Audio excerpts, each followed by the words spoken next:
Sensation and perception are two processes that work together on a daily basis, but in fact are not the same. They do have some similarities. The best example of this would be Oliver Sacks. He was a man that couldn't recognize people's faces very easily.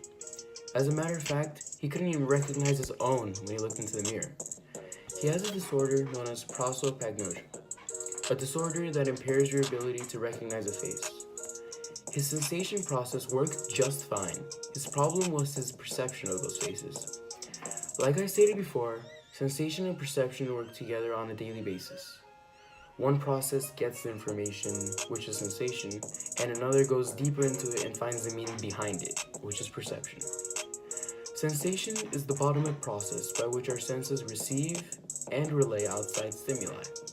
The bottom-up process is basically the process of trying to comprehend something or trying to find out what the thing that you are looking at actually is. Like, what is the physical structure that makes up that thing?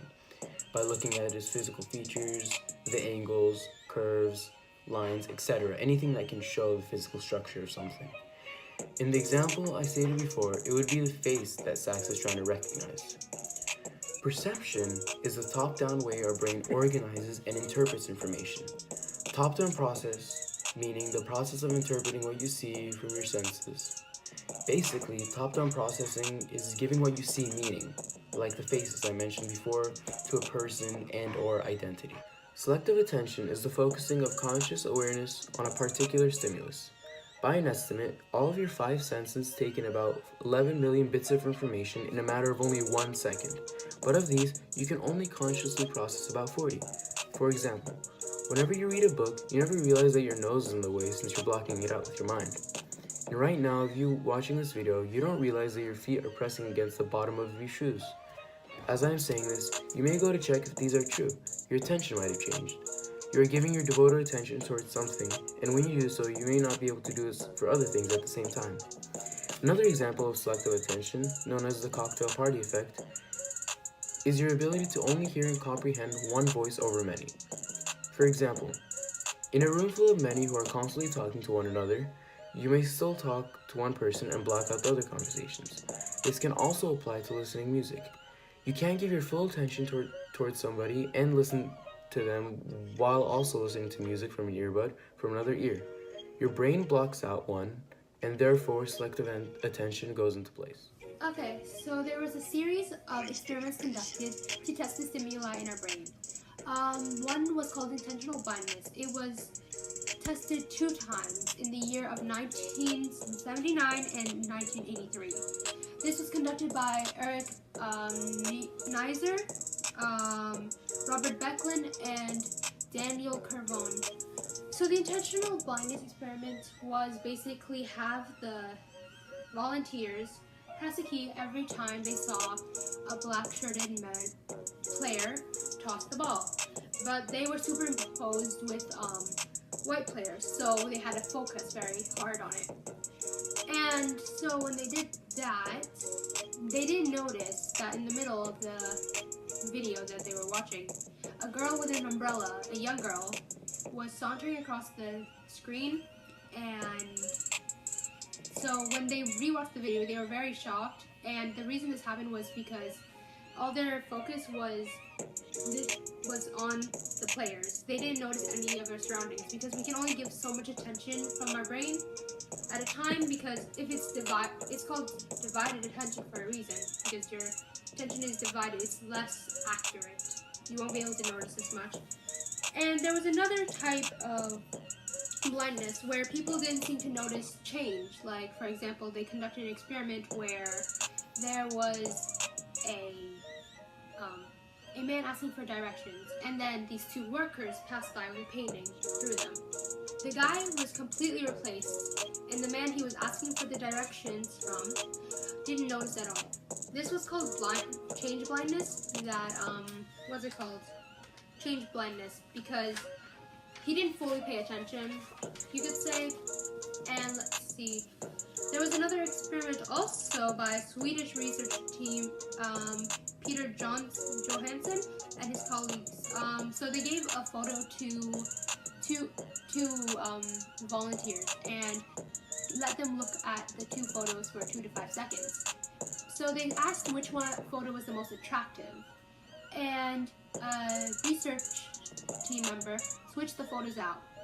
So when they switched the photos out, they asked why they found them attractive. A lot of people, none of the people noticed, and only 13% could explain as to why. They continued to explain why they preferred the rejected photo over the one they chose, even though they didn't notice. And then they asked the volunteers if this experiment was conducted, if they would notice. And 84% of them said that they would. They insisted, actually. And those 84% was called choice blindness.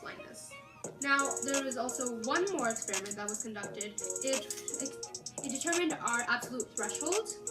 So, a German scientist and philosopher, Gustav Fechner, studied our awareness, right? So, he was basically he was testing our absolute awareness. We can tell when a bee wing touches our cheek, or if 30 miles away there's a candle lit in complete darkness when we're on top of a mountain. We can smell a single drop of perfume in a three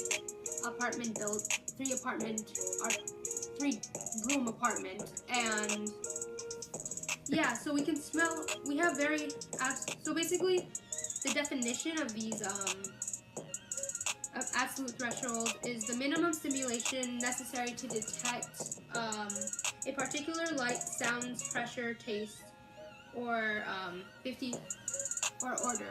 50% of the time, it's very effective, and it can vary with an age. So these are ways our brain is conducted, how our stimuli, how we notice things, because all these experiments prove that most of them, not the last one, prove that our attention, when it's divided, it's less effective. So you can say you multitask, but multitasking is, you can do it, but it's not as good as if you just focus, like doing your math homework and like doing a project at the same time. You can't do that. You can say you can. You can watch TV and do your math homework at the same time. That's a better example, actually. And 50% of your brain will be focusing on the TV, and 50% on the math homework. So you're more likely to screw up on the math homework because 50% of your brain, your attention span is gone. So basically, that's what these experiments are telling us, and yeah. Okay, so sensory adaptation is our diminishing sensitivity to an unchanging stimulus. So if we go into a room and it smells like pizza, then after a while you're gonna stop noticing the smell of the pizza. And so this is also the reason why people who smell bad don't know that they smell bad. Yeah, and our brain does this.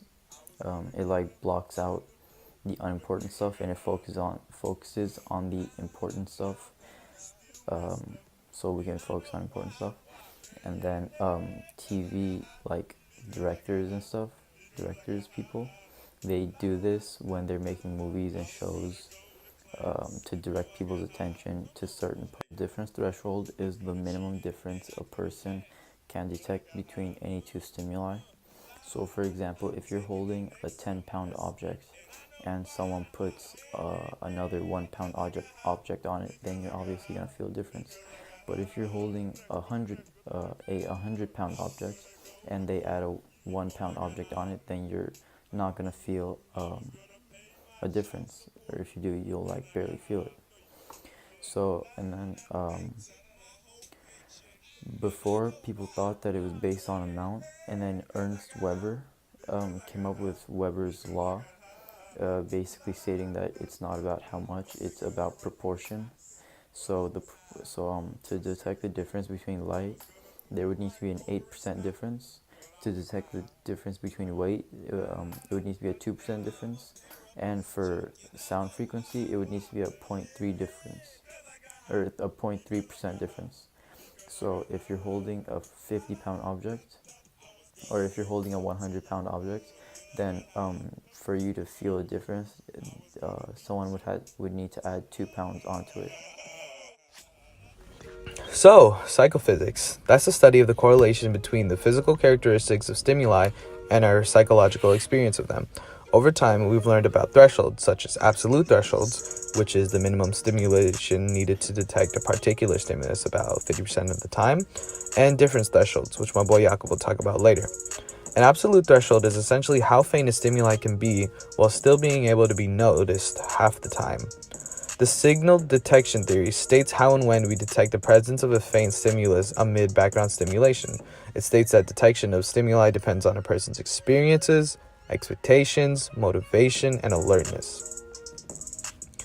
Subliminal stimulation, which is stimulation below someone's absolute threshold, can be sensed unconsciously and can sometimes have an actual effect on us.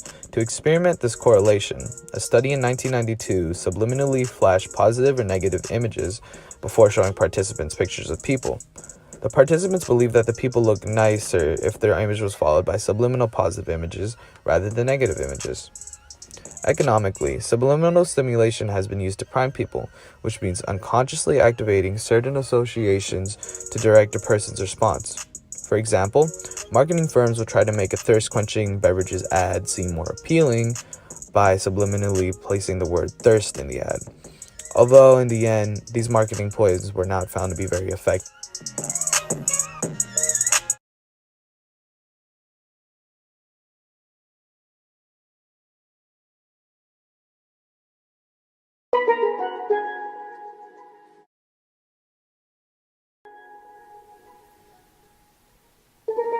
Yeah.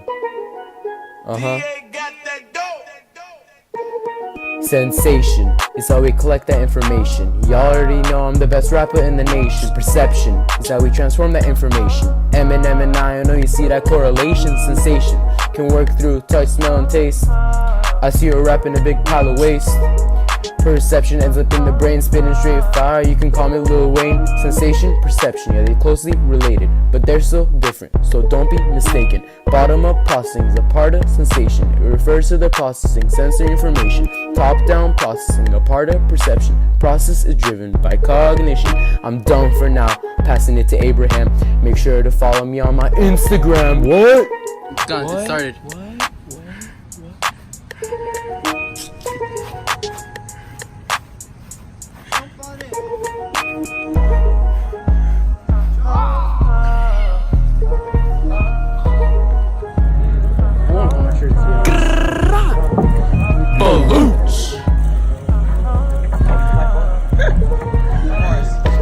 Yeah!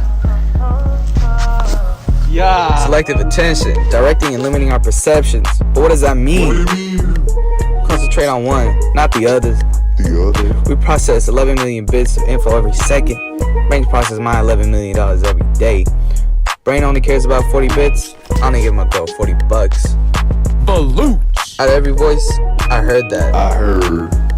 Call it cocktail party phenomenon. That girl is shaped like a phenomenon. Here's Bayard with the nasty bars. They call him 6'8" because he don't relate.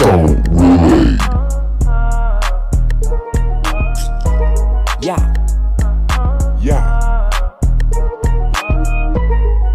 It's 6'8", extra Herbz. 3, 2, 1.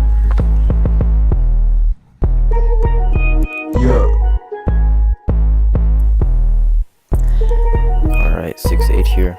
Thanks, Baluk. Let's go. Absolute threshold, lowest level of stimuli we can detect. Sight, smell, hearing, taste, touch. On the test, it's better coming clutch. Difference threshold, also known as just noticeable difference. Minimum level of stimulation we can detect, but only 50% of the time. Subliminal stimuli, sensory stimulation below our threshold of perception. Also known as unchanging stimuli, it doesn't matter what you call it, they're both the same thing. For example, it's very, very fast, can't even be seen by the naked eye. That's it. You know why they call me 6'8"? Because I want to be 6 and 6'9". Got him. That's it.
waka waka waka wee wow with you waka waka with you wow waka waka with you waka waka wow wow your voice isn't gonna be on video.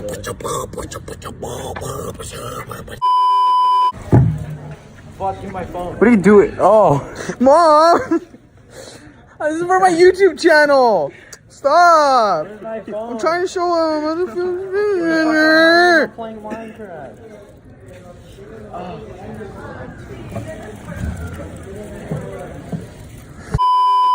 The struggle is real out here. It's like 50 degrees. I feel like halfway through your verses. They're just. You know that part where you start rapping quicker? Yeah, then you should have done that. Oh, only my verse is gonna be on this part? Yeah. Baluch Metin Fuat. No, you're pushing me over! Oh, your ass is sweaty. No, I'm good. Get the fuck off! Extra credit because I helped him out. Me too.